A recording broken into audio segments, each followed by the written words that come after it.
তুমি আসমানে থাকো প্রভু, আমি জমিনে, তবু তোমারি প্রেম জমে হৃদয় গহীনে। আমি তোমারি গোলাম গো, অন্য কারণ না। আমি তোমারি গোলাম গো, অন্য কারণ না। আলিমুল গায়ব তুমি, মালিক রব্বানা। বর্তমানে নাস্তিক পাওয়া যায় কিছু, নাস্তিক আছে না? আর যত নাস্তিকদের আমদানি সব দেখবেন বাংলাদেশে বেশি। যত নাস্তিকদের আমদানি বাংলাদেশে বেশি। নাস্তিক তাদের একটা ধারণা, যা কিছু হয় এমনিতেই হয়, স্রষ্টা বলে কেউ থাকে না। আরে যে নাস্তিক, ও গাধা না হলে নাস্তিক হতে পারবে না। যারা শিক্ষিত মানুষ আপনারা জানেন যে কর্তা না থাকলে কর্ম অচল, আর কর্ম যেখানে আছে কর্তা সেখানে থাকতেই হবে। হবে না? হবে। এই যে আমার বক্তব্যটা আপনারা শুনতে পাচ্ছেন, নিশ্চয়ই কোনো একজন ব্যক্তি বলছে, তবে এ কিন্তু আপনাকে শোনাচ্ছে। কই আমি চুপচাপ বসে থাকবো, দেখি ও আমার মনের কথাটা কি করে বলে দিতে পারে? পারবে? পারবে না। আপনি আজকে খাসির মাংস দিয়ে ভাত খেলেন, খুব টেস্ট মাংসটা। আচ্ছা বলুন তো, এই মাংসটা যে টেস্ট, তার পিছনে একজন রাঁধুনিকে খুঁজে পাওয়া যাবে কি যাবে না? যাবে। আপনি এখন গান শুনছেন, এ দুনিয়া এ মাহফিল তেরি কাম কে নেহি, গান শুনছেন মনোযোগ দিয়ে। বলুন এই গানের পিছনে একজন গায়ককে খুঁজে পাওয়া যাবে কি যাবে না? যাবে। একটা মানুষ নাস্তিক হয় কি করে? এই যে পূর্ব দিকে সূর্য উঠছে, পশ্চিম দিকে নির্দিষ্ট টাইমে আবার চলে যাচ্ছে, অন্ধকার ছেয়ে আসছে, তাই না? আচ্ছা এই সূর্যটা উঠবে, একে ঘুরিয়ে ঘুরিয়ে পশ্চিম দিকে নিয়ে যেতে হবে, এটা একটা প্রতিদিনের জন্য কাজ কি কাজ নয়? কাজ। তাহলে কাজ যখন এটা, এর পিছনে একটা কর্তা থাকতে হবে কি হবে না? হবে। তার মানে এর পিছনে যিনি কর্তা তিনি কে? আল্লাহ। আল্লাহ সুবহানাহু ওয়া তাআলা স্রষ্টাকে চেনার ব্যাপারে একটা কথা পবিত্র আল কোরআনে সামান্য ব্যাপার নিয়ে আলোচনা করছেন। দেখুন কত আশ্চর্য একটা কথা। ঠিক মাগরিবের আগে মাঠে যাবেন বেড়াতে, চাষিবাসী মানুষ চাষবাস করতে যাবেন, দেখবেন কিছু পাখি তারা পেট ভর্তি করে খাওয়া দাওয়া করে নিজের বাসার জন্য তারা ডানা মেলতে মেলতে চলে যায়, দল বেঁধে যায়, দেখবেন লাইন দিয়ে যায়, দেখতে মজাও লাগে। আর এই রকম করে ডানা মেলছে, ৩-৪ বার এরকম করে আবার এরকম স্থির করে দিচ্ছে, দিয়ে এরকম দুলতে দুলতে যায়। দেখেছেন এগুলো? ৪-৫ বার ডানা মেলে আবার এরকম স্থির করে দেয়। আল্লাহ বলছেন আওয়ালাম ইয়ারাউ ইলা তাইরি ফাওকাহুম সাফাতিন ওয়া ইয়াকবিজ মা ইউমসিকুহুন্না ইল্লার রহমান ইন্নাহু বিকুল্লি শাইইন বাসীর। নাস্তিক তুমি আমাকে চিনতে পারছো না? আল্লাহর উক্তি এটা। আল্লাহ বলছে তোমরা কি আমাকে চিনতে পারছো না? যদি নাই একান্তভাবে চিনতে না পারো তাহলে আকাশের দিকে একবার দেখো। তারা যখন সারিবদ্ধভাবে পাখিগুলি ডানা মেলতে মেলতে যখন তারা যায়, ২-৪ বার ডানা মেলার পরে ডানাগুলো যখন স্থির করে দেয়, এই শূন্য অবস্থাতে, এই মহা শূন্যতে ডানা হিলাবে না, এই অবস্থাতে কে তাদেরকে ভাসমান অবস্থায় রাখে? আল্লাহ তাআলা বলছেন ইল্লার রহমান, শুধু আমার পক্ষে এটা সম্ভব। কার পক্ষে সম্ভব? আল্লাহর পক্ষে সম্ভব। আমি সেই পবিত্র গ্রন্থ মুকুট থেকে আপনাদের সামনে আলোচনা করব ইনশাআল্লাহ। সর্বপ্রথম একটা কথা বলেছি, হুদাল্লিন নাস, এটা মানুষের জন্য হেদায়াত একটি কিতাব। এখানে শব্দ চয়ন করা হয়েছে মানুষ, তার মানে মানুষ বলতে হানাফি, সাফি, মালিকি, হাম্বলি, দেওবন্দি, হিন্দু, মুসলিম, কাওড়া, মুচি, ছুতর, মেতর সবার জন্য একটি হেদায়েতের কিতাব, তাই না? চলুন আমরা পবিত্র আল কোরআন, খুব মধুর বাণী, এটা আমরা সকলেই পছন্দ করি এবং মহব্বত করি, তাই না? করি। আমরা মানুষের ভিতরে কিছু কিছু উপাধি দেখতে পাই, কিছু কিছু উপাধি, যেমন যে অসুস্থ হলে ইনজেকশন দেয়, ট্যাবলেট লিখে দেয়, সিরাপ দেয়, আর থার্মোমিটার দিয়ে জ্বর মাপে, একে কি বলে? ডক্টর বলে, তাই না? এ হচ্ছে ডক্টর। তা ডক্টর উপাধিটা এটা ভালো না খারাপ? খারাপ। আর যিনি সরকারি স্কুলে চাকরি করেন ওনাকে কি বলেন? মাস্টার মশাই। মাস্টার একটা আশ্চর্য উপাধি। বেটাকেও বলতে হয় স্যার, বাপও বলে স্যার, ওর মাও বলে স্যার, ওর বড় দাদা বলে স্যার, ওর গোষ্ঠীর সবার স্যার। এটা একটা ভালো সম্মানের শব্দ, মাস্টার মশাই, তাই না?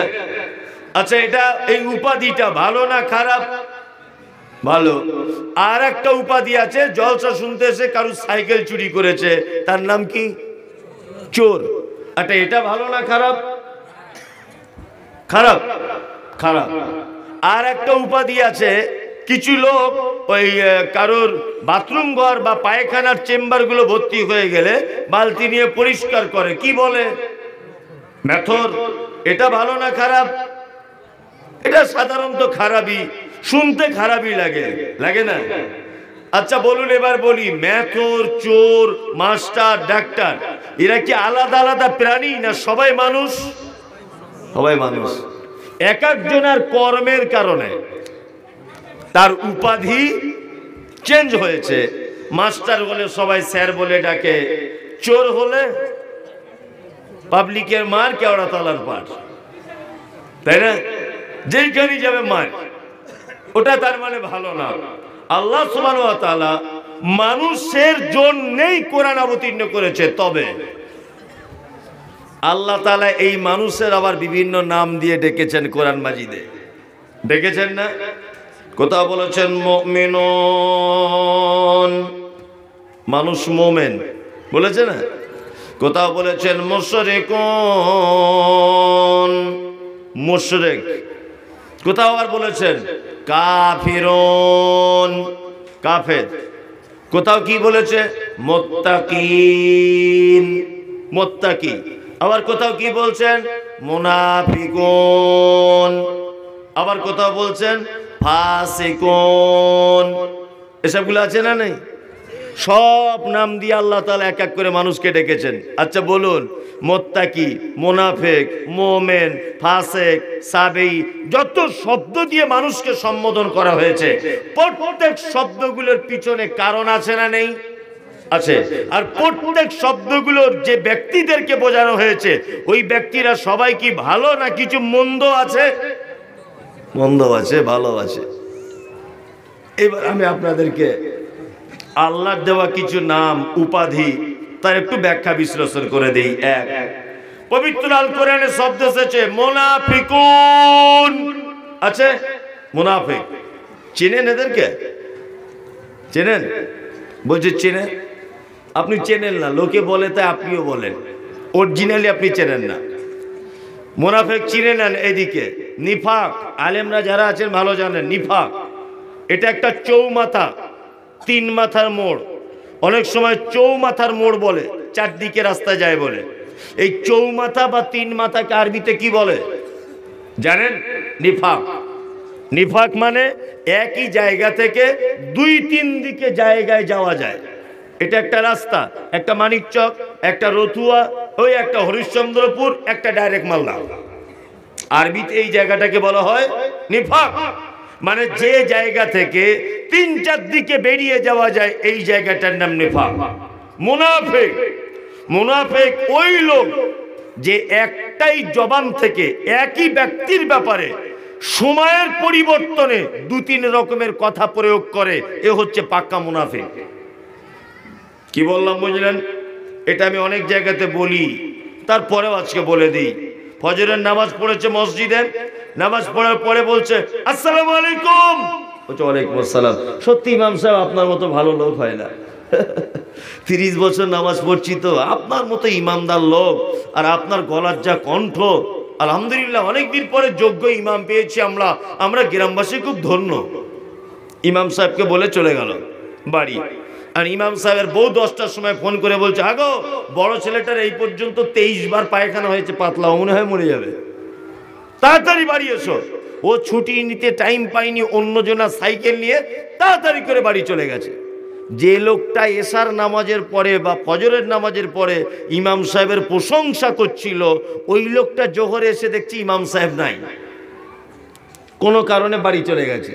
ওই লোকটাই তখন মসজিদের ভিতরে বলছে সবই ভালো, কামাই বেশি করে, ছুটি বেশি নিচ্ছে, পাল্টে দিলেই ভালো হয়। এ হচ্ছে পাক্কা মুনাফিক।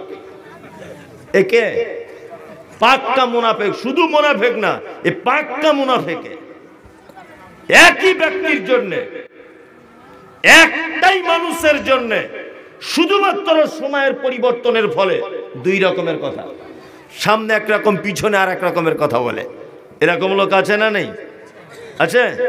বাজারে সব থেকে বেশি এরা, সব থেকে বেশি। চলুন বাহ্যিক দৃষ্টিতে মুনাফিক চিনবেন কেমন করে। মুহাম্মদ সাল্লাল্লাহু আলাইহি ওয়াসাল্লাম তিনি বলেন আয়াতুল মুনাফিকি সালাসাতুন, বাহ্যিক দৃষ্টিতে মুনাফিকের 3টে গুণ। 1, কথা বললে মিথ্যা কথা বলে। 2, ওয়াদা করলে খেলাফ করে। 3, গচ্ছিত মাল রাখতে দিলে খিয়ানত করে।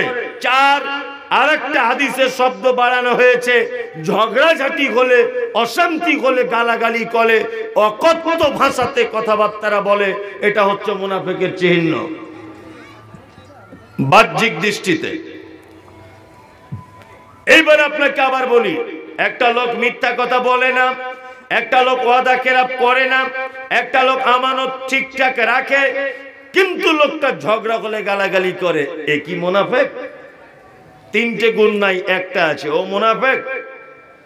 আমার ছোটবেলাতে মায়েদের মুখে গল্প শোনা, যে শরীরে যখন ফোঁড়া হয় এই ফোঁড়া টিপে বার করে দিতে হয়, আর বাচ্চাটা যদি কাঁদে তবুও 4-5 জন ধরে তা হাত পা বেঁধে হোক, ফোঁড়ার ভিতরে একটা বীজ মতো থাকে, থাকে না, ওইটা বার করতে হয়। মা চাচিরা বলে যে ওইটা বার না করে দিলে ওই ফোঁড়া আবার অন্য জায়গায় গিয়ে উঠবে, বলে না? ওই জন্য কি করে, দড়ি টড়ি বেঁধে দিয়ে হলেও ওর টিপে 12টা বাজিয়ে ওর একেবারে দানা বার করে দিয়ে ছাড়বে, তাই না? ঠিক কেমন ওই বীজ যদি বার না করা হয় অন্য জায়গাতে যেমন ফুটবে, ঠিক তেমন এর ভিতরে 3টে গুণ নেই, একটা গুণ আছে। তার মানে মুনাফিকের বীজ বা দানা ওর ভিতরে রয়েছে, এই দানাকে টেনে বার করতে হবে আগে। কি বললাম বুঝতে পারছেন? আর একটা কথা বলে দিই, এদেরকে অন্তরের দিক দিয়ে মুনাফিক কেমন।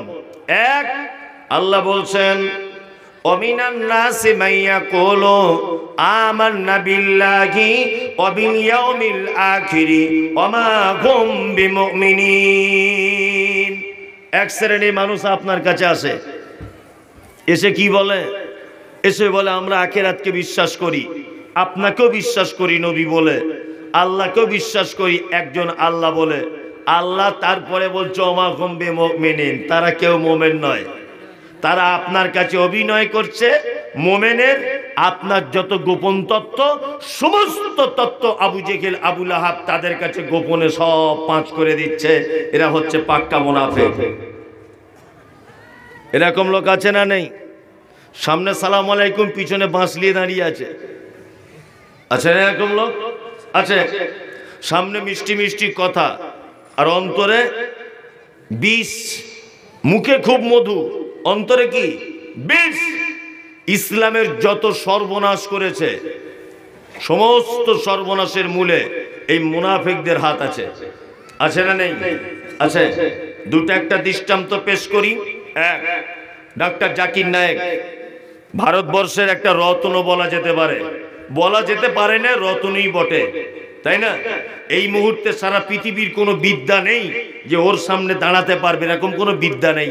এটা আল্লাহর পক্ষ থেকে। যদিও আমাদের দেশ থেকে লোকটাকে তাড়িয়ে দেওয়া হলো, প্রথম যখন তাড়িয়ে দেওয়া হলো তখন আমি বক্তব্যের ফিল্ডে বলেছি যে এর জন্য দায়ী হচ্ছে সরকার, এর জন্য দায়ী নরেন্দ্র মোদী, এর জন্য দায়ী অমিত বাবু, এর জন্য দায়ী আপনার দিলীপ বাবু, এই সব বক্তব্য রেখেছি। তারপরে অনেক চিন্তা ভাবনা করে এবং ওনার খুব কাছের মানুষদের কাছে গল্প শুনে আমি যা এই পর্যন্ত বুঝতে পারলাম, তাতে করে ভারতবর্ষের মাটি থেকে এই লোকটাকে তাড়ানোর মূলে সব থেকে বড় যারা দায়ী, দাড়িওয়ালা, টুপিওয়ালা, বড় পাঞ্জাবি পরনেওয়ালা, নামধারী আলেমের নামে মুনাফিক, এদের সব থেকে বেশি দায়ী। সব থেকে বড় অপরাধ এরা করেছে। বাংলাদেশের প্রখ্যাত আলেম আব্দুর রাজ্জাক বিন ইউসুফ ইন্ডিয়া আসার ভিসা পায় না। কেন ভিসা পাচ্ছে না কেন? এই যে কিছু পীর ফকির, আলা হজরত, অমুক শরীফ তমুক শরীফ, বড় পাঞ্জাবি পরে এই হারামখোরেরাও কাছতে দিচ্ছে না। আল্লামা দেলওয়ার হোসেন সাইদি ওর জীবনে কোনোদিন ইন্ডিয়াতে আসতে পারেননি। কারণ কি? এই মুনাফিকদের কারণে। উপরে দাড়ি টুপিওয়ালা লোক, কোনো সমস্যা নেই, কিন্তু ভিতরে মুনাফিকি রয়েছে, নিফাক রয়েছে। আল্লাহ সুবহানাহু ওয়া তাআলা মুনাফিকদের ব্যাপারে বলছেন অনেক কথা, আমি একটা একটা করে বলছি। নাম্বার 1, বলুন পৃথিবীর সব থেকে বড় পাপের নাম কি? শিরক। হ্যাঁ, আপনারা খুব ভালো বলতে পারছেন। শিরক হচ্ছে পৃথিবীর সব থেকে বড় পাপ। শিরক করে একটা মানুষ জাহান্নাম যেতে পারে। 2, সুদ, কাবিরা পাপ, বড় পাপ। সুদ কেউ যদি খায় ও জাহান্নাম যাবে। পিতামাতার অবাধ্য হওয়া, এটা বড় পাপ। এ পাপ কেউ করলে একটা মানুষ জাহান্নাম যাবে। তারপরে মদ পান করা পৃথিবীর 3য় বড় পাপ, এটা করলে মানুষ জাহান্নাম যাবে। মিথ্যা সাক্ষ্য দেওয়া, অন্যায়ভাবে কাউকে হত্যা করা, এতিমের মাল ভক্ষণ করা, চক্রবৃদ্ধি হারে সুদ খাওয়া, ব্যভিচার করা, এইগুলো হচ্ছে পাপের জগতের সব থেকে বড় বড় পাপ, তাই না? এই পাপগুলো করলে একটা মানুষ স্বাভাবিক গতিতে জাহান্নামে যাবে। তবে জাহান্নামের কোন জায়গায় থাকবে এ কথা আল্লাহ তাআলা বলছেন না। কোথায় থাকবে এ কথা আল্লাহ বলছে না, কিন্তু মুনাফিকদের ব্যাপারে বলছেন ইন্নাল মুনাফিকিনা ফিদ দারকিল আসফালি মিনান নার। মুনাফিকরা এত নিকৃষ্ট যে এরা জাহান্নামের একেবারে নিম্ন স্তরে থাকবে। মতাল, সুদখোর, ব্যভিচারখোর, যত পাপ তারা জাহান্নামে হয়তো যাবে, কিন্তু আল্লাহ মুনাফিকদের ব্যাপারে বলছে এরা জাহান্নামের একেবারে নিচেতে থাকবে। তার মানে সব থেকে নিকৃষ্ট পাপী হচ্ছে এরা। নাম্বার 2, আমি কোটি কোটি টাকা সুদ খেয়ে মারা গেছি। ভালো করে বুঝবেন, সুদ খেয়ে মারা গেছি, আমি ব্যভিচার করে মারা গেছি, আমি চুরি করে মারা গেছি, আমি অন্যায়ভাবে কাউকে হত্যা করে মারা গেছি। বলুন তো আমার জানাজা পড়া যাবে কি যাবে না? যাবে? ভয়ে বলছে না যে গোলমাল হয়ে যায় যদি। আরে যাবে, কোনো সমস্যা নেই, যাবে। কি বললাম বুঝলেন? চলুন, তখনকার দিনের সব থেকে মুনাফিকদের বড় সর্দার, তার নাম আব্দুল্লাহ ইবনে উবাই। সকলেই নাম জানেন। আব্দুল্লাহ ইবনে উবাই মুনাফিকদের সর্দার, মারা গেল। তার বেটা ইসলাম কবুল করেছে, তার নাম আব্দুল্লাহ। আল্লাহর নবীকে এসে বলছেন, আল্লাহর নবী, আমার আব্বা মারা গেছে, আমি চাইছি যে আপনার গায়ের জামাটা আপনি দিন, আমার আব্বার গায়ের কাফন করব। আল্লাহ নবী সাল্লাল্লাহু আলাইহি ওয়াসাল্লাম জামাটা পরন থেকে খুলে দিলেন, জামা খুলে দিলেন। আব্দুল্লাহ, মুনাফিকদের সর্দার আব্দুল্লাহ ইবনে উবাই তার বাপের কাফনের জন্য ব্যবহার করলেন। ছেলেটা তারপরে আবার এসে বলছেন, আল্লাহর নবী, আমি চাইছি আপনি আমার আব্বার জানাজাটা পড়ান। মুনাফিকদের সর্দার মারা গেছে, তার বেটা আল্লাহ নবীকে বলছেন যে আমি চাইছি যে আপনি আমার বাপের জানাজা পড়ান। তখন আল্লাহ নবী সাল্লাল্লাহু আলাইহি ওয়াসাল্লাম উঠলেন। যখন উঠছেন, হাদিসে এসেছে হযরত ওমর, এখানে আলেম ওলামা অনেক আছে, হযরত ওমর আল্লাহ রাসূলের জামা ধরে টানলেন। আল্লাহ রাসূল বলছেন, ওমর কি ব্যাপার, তখন হযরত ওমর বলছেন, আল্লাহ রাসূল, আপনি যার জানাজা পড়তে যাচ্ছেন এটা তো পাক্কা মুনাফিক। শুধু মুনাফিক নয়, এ তো মুনাফিকদের সর্দার, আর আপনি তার জানাজা পড়তে যাচ্ছেন, এটা কেমন করে হয়? আল্লাহ নবী সাল্লাল্লাহু আলাইহি ওয়াসাল্লাম তখন বলছেন, ওমর, আমাকে ইখতিয়ার দেওয়া হয়েছে, আমাকে তো এখন আদেশ করা হয়নি যে জানাজা পড়া যাবে না, এটা তো আমাকে বলা হয়নি। হযরত ওমর তখন মনে মনে ভাবলেন যে তাহলে মনে হয় আল্লাহ রাসূলের সঙ্গে আমি বিয়াদবি করলাম, আল্লাহ মানা করলো না অথচ আমি নিজে আল্লাহ নবীকে মানা করলাম, এত বড় অধিকার আমার তো ভুল হয়েছে। বিশ্ব নবী জানাজার সালাত আদায় করলেন। হযরত ওমর জানাজার পরে মন খারাপ করে একদিকে দাঁড়িয়ে আছেন। সঙ্গে সঙ্গে আল্লাহ সুবহানাহু ওয়া তাআলা পবিত্র আল কোরআনের আয়াত অবতীর্ণ করে দিলেন। সূরা তাওবাতে আয়াত এসেছে, আল্লাহ সুবহানাহু ওয়া তাআলা বলছেন কি, ওয়ালা তুসাল্লি আলা আহাদিন মিনহুম মাতা আবাদা ওয়ালা তাকুম আলা কবরিহি। নবী, মুনাফিকদের যদি কেউ মারা যায় কোশ্চিন কালে আপনি তাদের জানাজার সালাত আদায় করবেন না। ওয়ালা তাকুম আলা কবরিহি, জানাজা তো দূরের কথা, আপনি তাদের কবরের সাইডে দাঁড়াবেন না পর্যন্ত। তার মানে বোঝা যাচ্ছে মুনাফিকদের কেউ মারা গেলে তাদের জানাজা পড়া পর্যন্ত নিষেধ। বুঝতে পারছেন এরা কত খাতারনাক, কত খাতারনাক, বুঝতে পারছেন?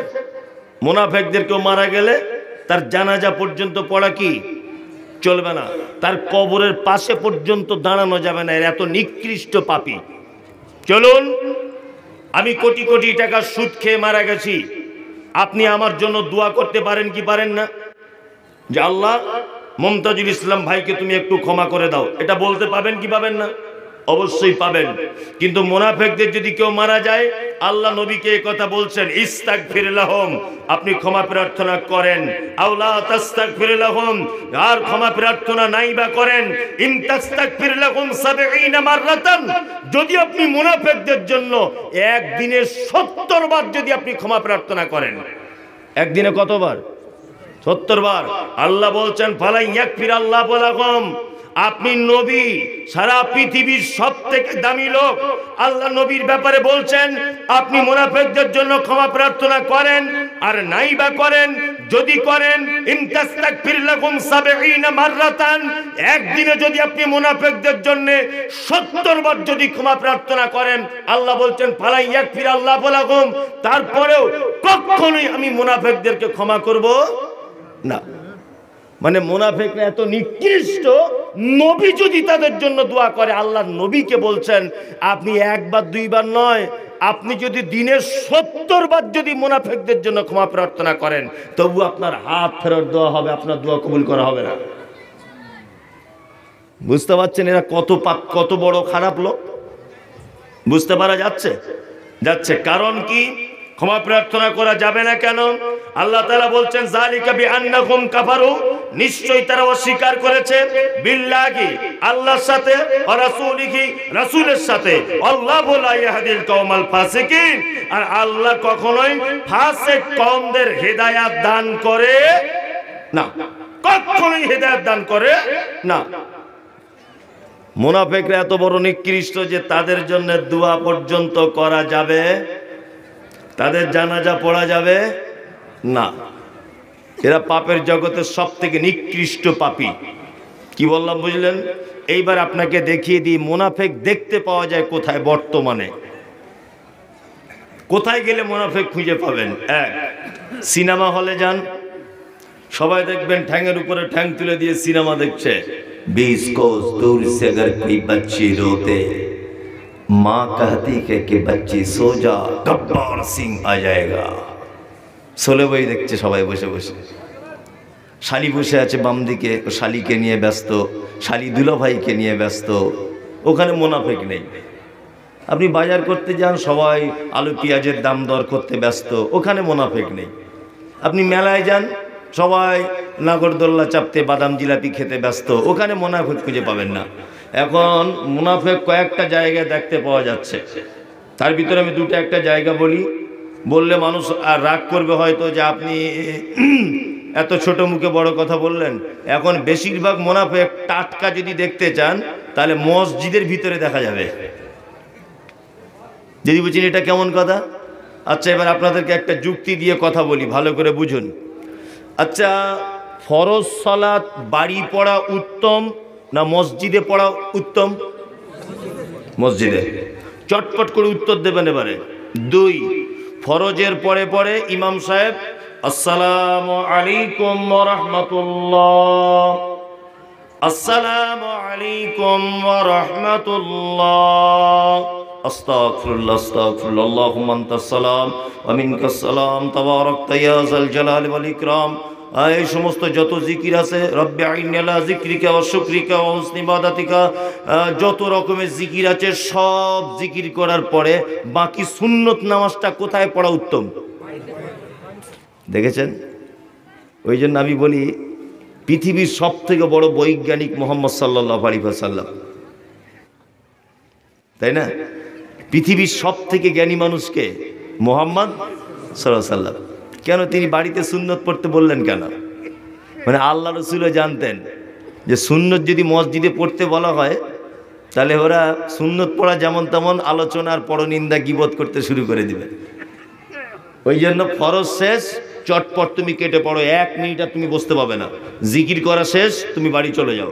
বাড়িটাকে কবর বানিয়ে দিও না। বাকি সুন্নত বাকি নফল সব বাড়িতে পড়ো, তাই না? আর আমাদের বর্তমানে কি, মসজিদে নামাজ পড়ে বয়স্ক লোকেরা গোল টেবিল করে বসে বলছে কি ব্যাপার বলতো, অমুক লোকটা মোটরসাইকেল কিনেছে, তাহলে কিছুদিন আগে আন্ডার প্যান্ট পরে ঘুরতে খাওয়া হতো না।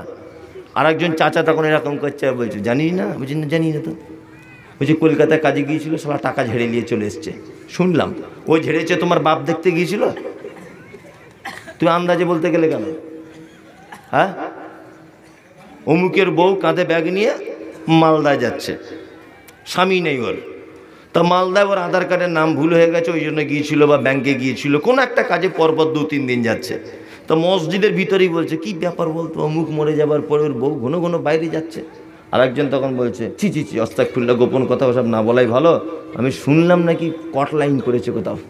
ও যে কট লাইন করেছে তোমার বাপ দেখতে গিয়েছিল, তুমি এ কথা বললে কেন? এইসব কথাবার্তা মসজিদে হয় কি হয় না? 4-5 জন মুসল্লি মিলে এসব কথাবার্তা হয় না? মসজিদ আল্লাহর ঘর, এখানে কোরআন তেলাওয়াত হবে, এখানে জিকির হবে, তুমি নামাজের পরে অত বসে গল্প করো কেন? হ্যাঁ, এসব তো মুনাফিকদের চরিত্র। কথা বাস্তব বলছি না অবাস্তব? একদম, এ তো মুনাফিকদের চরিত্র সব। আপনি ওখানে বসে আছেন মানে নয় কারুর গীবত পর্চা আপনি শুনছেন আর নয় করছেন, দুটোর মধ্যে একটা। না করলেও তো আপনি শুনছেন। কেন এরকম চরিত্র কেন আপনার? আপনার বয়স হয়ে গেছে, আপনি জোহরের 4 রাকাত ফরজ নামাজ পড়লেন, আর 2-10 মিনিট বসে একটু জিকির আজগার করলেন, তারপরে আস্তে আস্তে বাড়ি চলে এলেন। বাড়িতে একটা ছোট্ট বৈঠকখানাতে আপনি বসে বসে নফল পড়লেন, সুন্নত পড়লেন, একটু কোরআন তেলাওয়াত করলেন, আল্লাহর কাছে কিছু চাইলেন। মসজিদে বসে বসে কেন আপনি ওই পরের কথা এর কথা ওর কথা বলে বলে কেন আপনি টাইম পাস করছেন কেন? একদম নয়। আল্লাহ তুমি আমাদেরকে নেফাক মুনাফিকি থেকে বাঁচাও, বলুন আমিন। আমিন। পৃথিবীর একটা জঘন্যতম পাপী, তার নাম মুনাফিক। দূরে থাকবেন এদের থেকে। আর 2 আর একটা উপাধির কথা বলে দিই। 1, আল্লাহ সুবহানাহু ওয়া তাআলা বলছেন, কি বলছেন? আল্লাহ তাআলা বলছেন মুশরিকুন। আছে কোরআন মাজিদে? মুশরিক কাকে বলে জানা নেই? আমি বলে দিই, মুশরিক আর একটা শব্দ এসেছে সাবেঈ।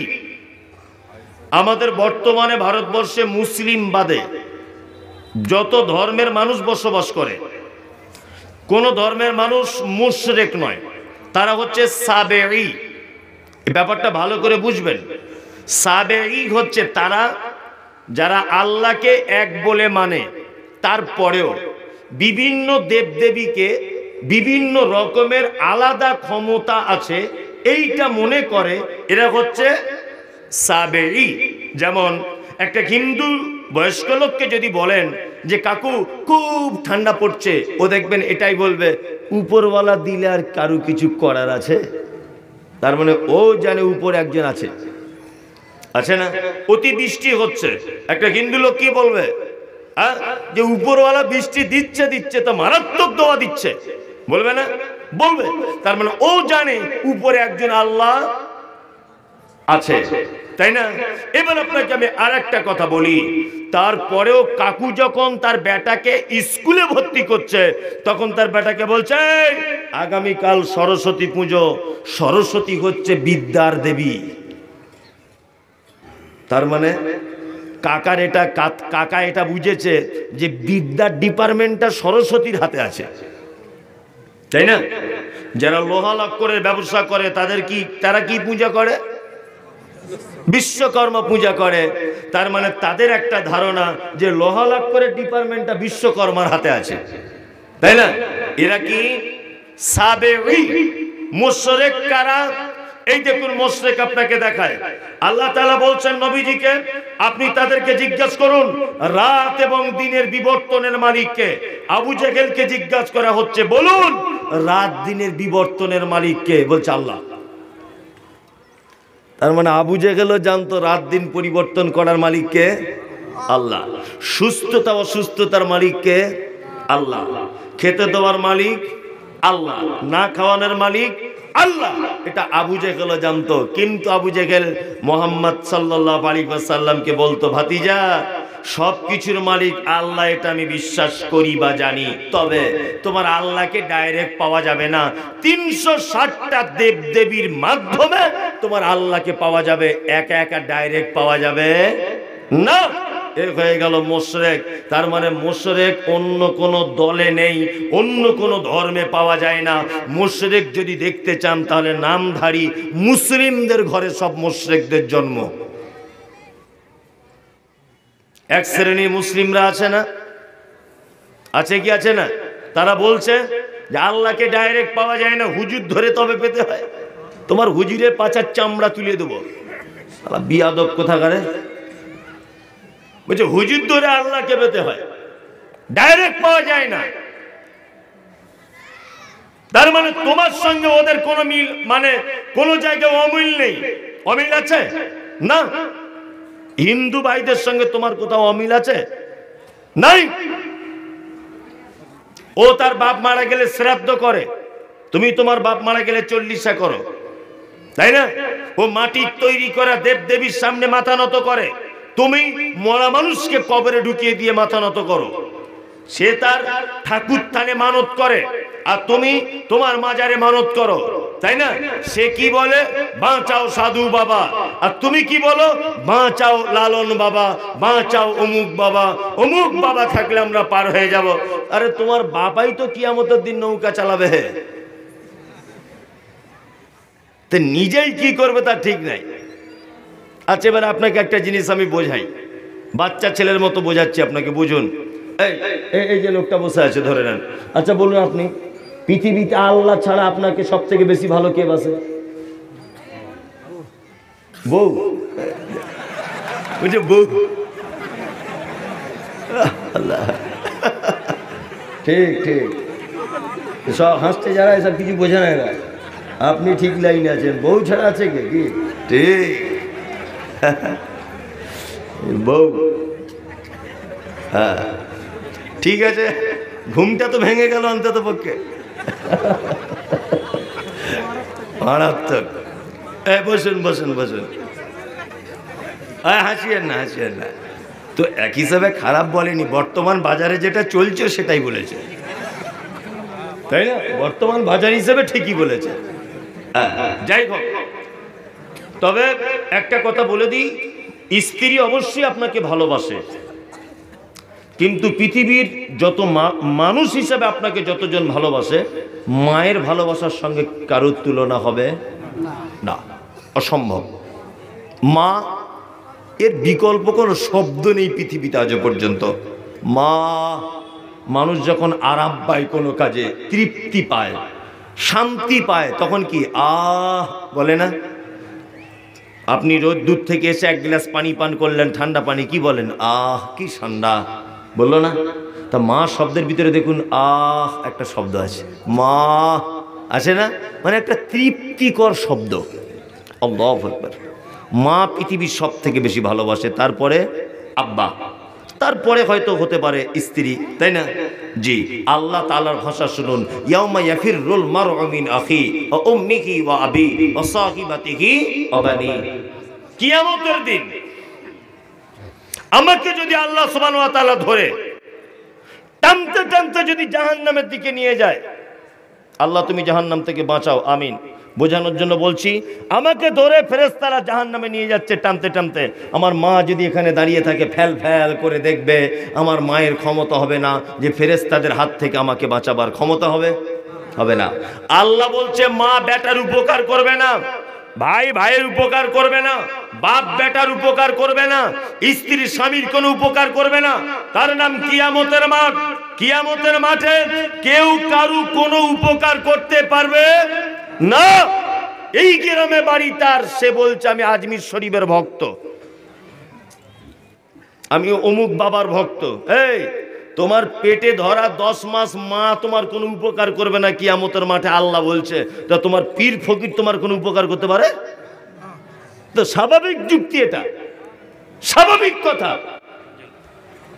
আল্লাহু আকবার। মুশরিক। আর একটা কথা বলে দিই, ভালো করে শুনে রেখে দেন, পৃথিবীতে যত পাপী আছে প্রত্যেক পাপী জাহান্নাম থেকে কোনো না কোনো একদিন পরিত্রাণ পাবে। জীবনে কোনোদিন নামাজ, জীবনে কোনোদিন যাকাত দেয়নি, সারা জীবন সুদ খেয়েছে, সারা জীবন ব্যভিচার করেছে, সারা জীবন মানুষের সঙ্গে খারাপ ব্যবহার করেছে, লোকটা জাহান্নামে যাবে। কিন্তু লা ইলাহা ইল্লাল্লাহ মুহাম্মাদুর রাসূলুল্লাহ এই কলেমাটা পড়েছিল বলে কোনো না কোনো একদিন ও আবার জান্নাতে ফেরত আসবে। কিন্তু পৃথিবীতে একটা পাপী আছে, যে পাপী কোশ্চিন কালো জাহান্নাম থেকে পরিত্রাণ পাবে না। এই পাপীটার নাম হচ্ছে ওই পাপী যে শিরিক করা অবস্থায় মারা গেছে, তওবা করার সুযোগ পায়নি।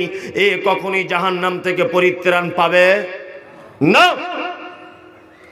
শিরিক কাকে বলে? আল্লাহর যে ক্ষমতা আছে, এই ক্ষমতা পৃথিবীর অন্য কারো আছে এটা মনে করা শিরক। তাবিজ, মাদুলি, লাল সুতো, কালো সুতো, গাছের শিকড় ইত্যাদি যা কিছু আছে সব শিরক, চলবে না। হুজুর আপনাকে কত বড় বেঈমানি করেছে আপনার সাথে, দেখুন কোরআন মাজিদটা ধরুন, 1 মিনিট আবার নিব। এই আপনাকে বলছি শুনে রেখে দেন, রাতের বেলা যখন শোবেন এশার নামাজ পড়ে ঘুমাতে হবে। ঘরের ভিতরে যদি বাতি জ্বলে নিভিয়ে দিবেন, আমি হাদিস থেকে বলছি। যখন শোবেন ডান করতে শোবেন, দোয়া বলে শোবেন, আল্লাহুম্মা বিইসমিকা আমুতু ওয়া আহইয়া। এই দোয়া বলার পরেও যদি ঘুম না আসে, আপনার যদি সময় থাকে, মুআব্বিজাতাইন অর্থাৎ আল্লাহ নবী সাল্লাল্লাহু আলাইহি ওয়াসাল্লাম বলেছেন কুল হুয়াল্লাহু আহাদ, কুল আউযু বিরাব্বিন নাস, কুল ইয়া আইয়ুহাল কাফিরুন, কুল আউযু বিরাব্বিল ফালাক। এই 4টে সূরা আপনি একসঙ্গে তেলাওয়াত করুন। রাতে যদি ভয় লাগে বা রাতে যদি কোনো অসুবিধা মনে করেন, হাতে ফুঁক দিয়ে সারা শরীরে বুলিয়ে নেবেন। এরপরেও যদি মনে করেন আমার বাইরে মালপত্র রয়েছে, আমার ঘরের ভিতরে টাকা পয়সা রয়েছে, সমস্ত সোনা গয়না, সমস্ত টাকা পয়সা, সমস্ত গাড়ি বাড়ি, আপনার বিবি বাল বাচ্চা, সমস্ত কিছু যদি রাতের বেলাতে আল্লাহর জিম্মেদারিতে যদি দিয়ে দিতে চান, যে আল্লাহ তোমার জিম্মেদারিতে তুমি চৌকিদার, তাহলে এইটা আপনাকে তেলাওয়াত করতে হবে। আল্লাহু লা ইলাহা ইল্লা হুয়াল হাইয়ুল কাইয়ুম লা তাখুযুহু সিনাতুন ওয়ালা নাউম লাহু মা ফিস সামাওয়াতি ওয়া ফিল আরদ। শেষ পর্যন্ত আয়াতুল কুরসিটা আপনি তেলাওয়াত করবেন। আয়াতুল কুরসি তেলাওয়াত করে হাতে ফুঁক দেবেন, সারা শরীরে বুলিয়ে নেবেন, আপনার বুকে ফুঁক দিয়ে নেবেন, নিয়ে আপনি ঘুমিয়ে পড়বেন। সকালবেলাতে যখন ফজরের আজান হচ্ছে, ফজরের সময় আপনার ঘুম ভেঙে গেল, ঘুম থেকে উঠে বলুন আলহামদুলিল্লাহিল্লাযী আহিয়ানা বা'দামা আমাতানা ওয়া ইলাইহিন নুশুর।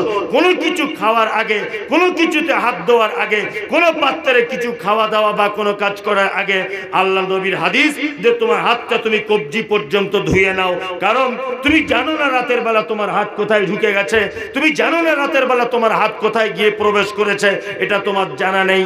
এটা একটা শোয়া থেকে ওটা পর্যন্ত সংক্ষিপ্ত আকারে সুন্নত আপনার সামনে বিবরণ দেওয়া হলো। তাহলে রাতে যদি ঘুমের ঘরে ভয় ভয় লাগে কি করবেন? চারটে কুল পড়ে শুবেন। যদি ঘুমের ঘরে খারাপ কোনো স্বপ্ন দেখেন, বাম দিকে তাড়াতাড়ি করে করট যেদিকে ছিলেন করট পরিবর্তন করুন, আর বাম দিকে থু থু থু 3 বার এরকম বলুন। তারপরে বলুন আউযু বিল্লাহি মিনাশ শাইতানির রাজিম। এইটা বলুন। আপনার মাল নিরাপদে থাকার পদ্ধতি বলে দিলাম। আপনি খারাপ স্বপ্ন দেখলে তার পদ্ধতি বলে দিলাম। রাতে যদি আপনি ভয় করেন তার আপনাকে পদ্ধতি বলে দিলাম। আপনার বাচ্চাটা ভয় করে বলে আপনি হুজুরের কাছে গেলেন, হুজুর আমার বাচ্চাটা রাতে চমকে চমকে ওঠে, কি করব? হুজুর তখন বলছে এক কাজ করো, 150 টাকার একটা মাদুলি দিচ্ছি, পাছায় বেঁধে দাও। হুজুরের তো এটা উচিত ছিল তার মাকে বলে দেওয়া যে মা বাড়িতে আয়াতুল কুরসি বলে ওর গোটা শরীরে ফুঁক দিয়ে দিবে, দিয়ে ঘুমিয়ে যাবে। হুজুরের এটা বলা উচিত ছিল না যে 4টে কুল পড়ুন, পড়ে ওর শরীরে ফুঁক দেন, সূরা ফাতিহাটা বলে ফুঁক দেন, তাহলে ভালো হয়ে যাবে, তাই না? হুজুর এই সুন্নতের পদ্ধতিটা বাদ দিয়ে হুজুর কি বলছে? হুজুর বলছে পাছায় মাদুলি বেঁধে দাও। আরে বোকা কোথাকারে, আপেল খেলে শরীরে ভিটামিন হয়। কেউ যদি আপেল গলায় বেঁধে যদি ঘোরে, কাজ হবে? আমার পাতলা পায়খানা হচ্ছে, ডাক্তারের কাছে গেছি, ডাক্তার 3টে ট্যাবলেট দিয়ে দিয়েছে। আমি যদি ট্যাবলেট বগলে করে নিয়ে ঘুরি আর বলি ভালো হয়ে যাও, ভালো হয়ে যাও, জীবনে ভালো হবে? জীবনেও হবে না। ট্যাবলেট কি করতে হবে? খেতে হবে। কোরআন বাঁধলে কাজ নেই। ওয়ানুনাজ্জিলু মিনাল কোরআন মা হুয়া শিফা। নিশ্চয়ই কোরআন অবতীর্ণ করা হয়েছে মোমেনদের জন্য আরোগ্যের কারণে। আরোগ্য মানে এর তেলাওয়াতের মাধ্যমে আরোগ্য লাভ পাওয়া যাবে। এটা তেলাওয়াতের মাধ্যমে। কি বললাম বুঝলেন? তেলাওয়াত করবেন, এর ভিতরে যত কল্যাণ রয়েছে। শিরক পৃথিবীর সব থেকে ভয়ঙ্কর পাপ, সব থেকে ভয়ঙ্কর। চলুন মুশরিকদের ব্যাপারে আল্লাহ তাআলা কি বলছেন এবার চট করে আপনাকে বলে দিই। এক, যারা শিরক করে তাদের ব্যাপারে আল্লাহ তাআলা বলছেন মা কানা লিন-নবিয়্যি ওয়াল্লাযীনা আমানু আইয়াস্তাগফিরু লিল মুশরিকিনা ওয়ালাউ কানু উলি কুরবা মিন বা'দি মা তাবায়্যানা লাহুম আন্নাহুম আসহাবুল জাহিম। আল্লাহ বলছে কোন নবী এবং মোমেনদের জন্য এটা উচিত নয় যে মুশরিকদের জন্য ক্ষমা প্রার্থনা করবে। কোন পীর সাহেব যদি মরার আগে নিজে যদি বলে যায় যে আমার মাজারটা এই জায়গায় করবে আর সবাই এসে সেজদা দিবে, তা ওর মাজারে যাওয়া তো দূরের কথা, ওর জন্য দোয়া করা পর্যন্ত হারাম। আপনি মাজারে কি চাইবেন, ওর জন্য দোয়া করা হারাম, কারণ মুশরিক অবস্থায় মারা গেছে। আল্লাহ তাআলা বলছেন তারপরে কি, ওয়ালাউ কানু উলি কুরবা, যদি মুশরিক তোমার নিকট আত্মীয় যদি কেউ হয় তার জন্য দোয়া করা যাবে? এটা আল্লাহ বলছে 113 নম্বর আয়াত সূরা তাওবা। এবার আপনাকে একটা কথা বলে দিই, সেটা হচ্ছে এই, আপনার বেটি হয়েছে, জামাই খুঁজছেন, তাই তো? জামাই খুঁজছেন না? ঘটক সাহেব এসে বলছে আব্দুল্লাহ ভাই ভালো একটা ছেলে দেখেছি। তো ছেলে কি করে? ছেলে মানিকচক হাই স্কুলের মাস্টার, বেতন বলছে এখন 75 রানিংয়ে চলছে। তাই নাকি? বলছে হ্যাঁ। বলছে বলে দাও কাজ ফাইনাল। কাজ ফাইনাল হয়ে গেল, বিয়ের দিন থাক। তারপর আরেকজন এসে বলছে এই তুমি যে ওই ঘরে মেয়ে দিচ্ছ ওরা তো মাজার পূজারি। বলছে ওইসব বাদ দাও, দেখি ফালতু কথা, মাজার পূজারিতে কী হলো? চাকরি করা ছেলে, আবার ভালো ছেলে, এত ভালো ছেলে, সামান্য মাজারের জন্য আটকে যাবে? এই গাধা, তোমার মাথাতে গোবর ভরা আছে, তুমি বুঝো কিছু? ও মাজার পূজা মানে ওর সঙ্গে আত্মীয়তা পর্যন্ত করা হারাম। আল্লাহ শব্দ ব্যবহার করছেন ওয়ালাউ কানু উলি কুরবা, নিকট আত্মীয় যদি তোমার হয়, মাজার পূজারি যদি হয়, তার জন্য পর্যন্ত ক্ষমা প্রার্থনা করা যাবে না। যদি আপনি বুঝতে পারেন ও বেটা মাজার পূজারি, বেটি তো বিবাহ দেওয়া দূরের কথা, ওর বাড়িতে পানি পর্যন্ত না খাওয়ার চেষ্টা করবেন আপনি শিক্ষা দেওয়ার জন্য। ছি ছি ছি, আল্লাহ শব্দ ব্যবহার করছেন, তোমার নিকট আত্মীয় হলেও ক্ষমা প্রার্থনা করা যাবে না। আল্লাহ তাআলা তারপরে বলছেন কি, আন্নাকুম আসহাবুল জাহিম, নিশ্চয়ই এরা জাহিম নামক জাহান্নামের অধিবাসী। যারা শিরিক করা অবস্থায় মারা যায় তারা, তাই না? এবার আপনাকে বলছি, আল্লাহ ছাড়া শিরিক অন্য কারুর সাথে করলে আল্লাহ রাগ করে কতটা। এই যে আপনার স্ত্রী খুব সুন্দরী, একদম চরম সুন্দরী, দেখে কোনজন? আচ্ছা বলুন তো, আপনার স্ত্রী যে সুন্দরী, এতে আপনার কোনো অবদান আছে? আচ্ছা, কার দান? কার? আল্লাহর দান, তাই না? আপনি বিয়ে করেছেন ওকে, 1000 টাকা মোহর দিয়েছেন, লাল একটা বেনারসি শাড়ি আর একটা নাকের ফুল দিয়েছেন, বিয়ে হয়ে গেছে। 4-5 মাস একসঙ্গে সংসার করেছেন, তারপরে আপনি রাজমিস্ত্রি কাজ করতে বোম্বে চলে গেছেন। 6 মাস পরে বাড়ি এসেছেন, ঘরের দরজা খুলে দেখছেন যে আপনার সুন্দরী বউ আপনার ছোট ভাইয়ের গলা ধরে শুয়ে আছে। আচ্ছা বলুন তো, রাগ হবে কি হবে না? রাগ হবে কেন? দেওর, ছোট দেওর একটু গলা ধরেছে, তাও রাগ হবে না? গলা ধরা দূরের কথা, ও যদি কারুর দিকে ফিরে মিষ্টি করে হাসে তবুও রাগ হবে। তুমি আমার বউ কেন মিষ্টি করে হাসলে? তুমি এত অধিকার কিসের যে তোমার ছোট ভাইয়ের গলায় হাত দিয়েছে বলে তোমার এত জ্বালা কেন ধরে? ও অন্যদিকে ফিরে কথা বললে তোমার কেন এত রাগ হয়? কি দিয়েছো তুমি ওকে? 500 টাকা মোহর দিয়েছো, 500 টাকা নাকফুল আর একটা লাল টুকটুকে শাড়ি ইমাম সাহেব দিয়ে বিয়ে পড়িয়ে নিয়েছো, তোমার বউ হয়েছে। এই সামান্য 500-700 টাকা দিয়ে এত অধিকার যে অন্য কারোর গলা ধরলে তোমার খুব জ্বালা করে, তাই না? এবার বলুন, এই যে আমার দিকে ফিরুন, এই যে এটা ফোল্ডিং সিস্টেম, তাই না? এটা যদি কোনো মোটরসাইকেলের পার্টস হতো, এখানে গ্রিস ব্যবহার করতে হতো না? হতো? আপনার বয়স এখন 60 বছর, কোনোদিন ডাক্তার এরকম করে মেশিন বসিয়ে বলেছে সব ভালো, একটু ভিতরে শুকিয়ে গেছে, গ্রিস মারতে হবে? ব্যাপার আছে? এই যে অটোমেটিক ফোল্ডিং সিস্টেম, এখানে গ্রিসের ব্যাপার আছে না। অক্সিজেন নিচ্ছেন, এটা কার দান? আল্লাহ। এই যে চোখের আই পাওয়ার, এটা কার দান? আল্লাহ। যে জমিনে আপনি চলেন, জমিন কার? আল্লাহ। আল্লাহ না? আল্লাহ। তা যে আল্লাহ আপনাকে সব কিছু টোটালটাই দান করেছে, সেই আল্লাহকে বাদ দিয়ে যদি অন্য কারোর গলা ধরতে আপনি যান, তাহলে রাগ আল্লাহ করবে কি করবে না বলুন? করবে। সামান্য 500 টাকা মোহর দিয়ে যদি অন্য কারোর হাত ধরলে তোমার যদি জ্বালা ধরে, যে আল্লাহ অক্সিজেন দিয়েছে, খেতে দিয়েছে, পড়তে দিয়েছে, টোটাল বডিটা দিয়েছে, তাকে বাদ দিয়ে অন্য জায়গায় যদি সেজদা দিতে যাও, চলবে? চলবে না। শিরক। কাজী নজরুলের ভাষা হচ্ছে এই, ওরে পীর ফকিরের কথা যদি সত্য হতো, তারা কেন রাস্তার ধারে ভিক মেঙ্গে খেত? কাজী নজরুলের ভাষা এমন করে বলে আল্লাহর ওলিদের জীবনী। আল্লাহু আকবার। একটা মজার গল্প বলি, ঘুমটুম যারা ভাব লাগছে, ঘুম যাতে ভাঙে। একটা ছেলে রাতের বেলা ঘুমাতে ঘুমাতে হঠাৎ করে স্বপ্ন দেখছে। স্বপ্ন দেখে ঘুম ভেঙে গেছে। তা উঠে ও আস্তে আস্তে অজু টজু করে পীর সাহেবকে গিয়ে বলছে, পীর সাহেব একটা ব্যাপার বলবো। তা বলছে বলো। বলছে হুজুর, কাল রাতে একটা স্বপ্ন দেখেছি, একটু ব্যাখ্যা করে দেন। বলছে তাড়াতাড়ি বলো। তখন ছেলেটা বলছে, হুজুর স্বপ্ন দেখছি যে আপনার হাতে টাটকা মধু চাকের ভাঙা, আর আমার হাতে বাচ্চা ছেলের মতো পাতলা পায়খানা। তখন পীর সাহেব বলছে, এটাই তো কেরামতি। আমি পীর, আমার হাতে টাটকা মধু, তোর হাতে পায়খানা, তুই পাবলিক, তার মানে তুই খুব লোক ভালো না। তখন বলছে ছেলেটা, পীর সাহেব আমার এখনো স্বপ্ন শেষ হয়নি। তো বলছে তাহলে বল। বলছে পীর সাহেব তারপরে দেখছি আপনি আমার হাতটা চেটে চেটে খাচ্ছেন আর আপনারটা আমি চাটছি। তো বলছে না, তাহলে ব্যাখ্যা অন্যরকম হবে। কি বলছি বুঝতে পারছেন? পাক্কা চিটার। কি বললাম বুঝলেন? আল্লাহু আকবার। আমার বইয়ের যখন শরীর খারাপ, তখন আমি যাচ্ছি পীর সাহেবের কাছে, আর পীর সাহেবের বইয়ের যখন শরীর খারাপ, ও তখন প্লেনে করে যাচ্ছে দুবাইয়ে ডাক্তার দেখাতে, তাই না? দোকানদার তাবিজ কিনছে কার কাছে? মৌলভী সাহেবের কাছে। মৌলভী সাহেব বলছে কাজ কি হবে? দোকানদার বলছে ভাই কাজ কেমন? বলছে সাংঘাতিক ব্যাপার, আশেপাশে সব দোকান বন্ধ হয়ে যাবে, যত কাস্টমার সব তোমার দোকানে ভিড় করবে, আর তুমি কোটি কোটি টাকার মালিক হয়ে যাবে। তা আমি বলছি ওরে চিটার, তোর তাবিজে যদি ও কোটিপতি হয়ে যায়, তুই কেন 15 টাকা দিয়ে তাবিজটা বিক্রি করলি? তুই তো ঘরে রাখ।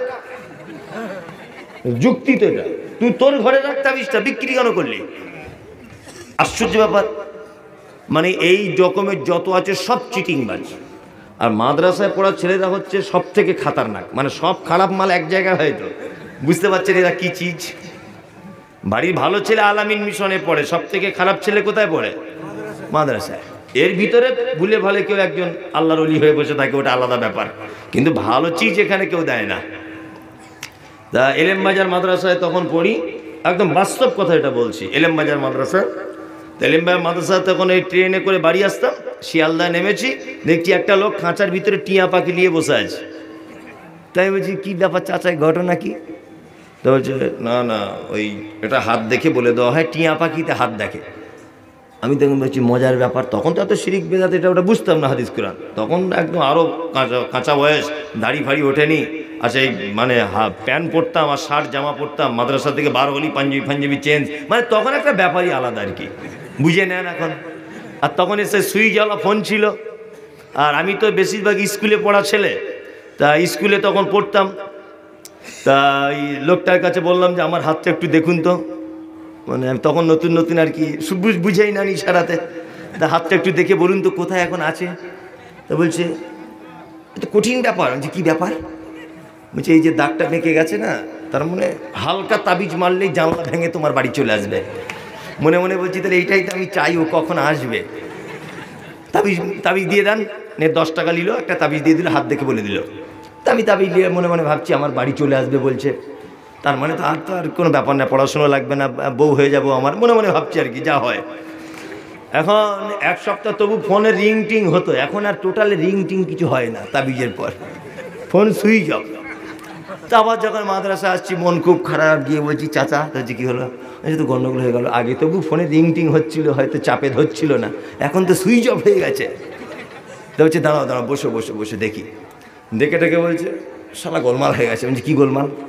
বলছে আমি 10 টাকার তাবিজ দিয়ে ওকে টেনে বার করার চিন্তা ভাবনা করছি, ওর মা আবার কোথায় 100 টাকার তাবিজ দিয়ে আটকে রাখার তাবিজ করে দিয়েছে। শালা দুটো তাবিজে মারামারি লেগে গেছে, আর দাঁত তাবিজের দাম বেশি, তার কাজ বেশি। আমি তাহলে এখন কি করা যাবে? বলছি 101 টাকার একটা তাবিজ মারতে হবে, মাল চলে আসবে। ভালো করে বোঝার চেষ্টা করো, ও তো জানে না মাদ্রাসায় পড়া ছেলে কি চিজ হয়। আমি বলছি চাচা তাহলে এক কাজ করো, পয়সা করি তখন নাই, 30টা টাকা রয়েছে, তাহলে হাত দেখে একটু বলে দাও আজকে টিকিটের ফার্স্ট প্রাইজ কোন নাম্বারে বাঁধবে। বলছি ওইটা বলা যাবে না, পাক্কা চিটার, তার মানে তুমি। তাহলে আমি কাকে ভালোবাসি, কে জানলা ভেঙে আসবে এটা বলে দিতে পারছো তুমি 10 টাকা দিয়ে ফুটপাতে, আর আজকে টিকিটের 1 কোটি টাকা ফার্স্ট প্রাইজ কোন নাম্বারে বাঁধবে এইটা তো তুমি নিয়ে নিতে পারতো, তুমি কেন এখানে বসে আছো? সারা চিটার কোথাকারে, কপালে কিছুই জোটেনি, ভাঙা মাইক আরে আদা রসুনের ছাল চামড়া নিয়ে জুত করে সাজিয়ে মালদা কোর্টের সামনে বলছে আফ্রিকার জঙ্গল সে লেকে আয়া হ্যায় জড়িবুটি, বলছে না জড়িবুটি। আর বিচারপতি বিচার করে এসেই বলছে আমার বইয়ের ছেলে হয় না, গাছ আছে। বলছে সাংঘাতিক গাছ, এই গাছ বেঁধে দিলে পেট আস্তে আস্তে ফুলে যাবে। বলছি তাই নাকি? বলছে হ্যাঁ।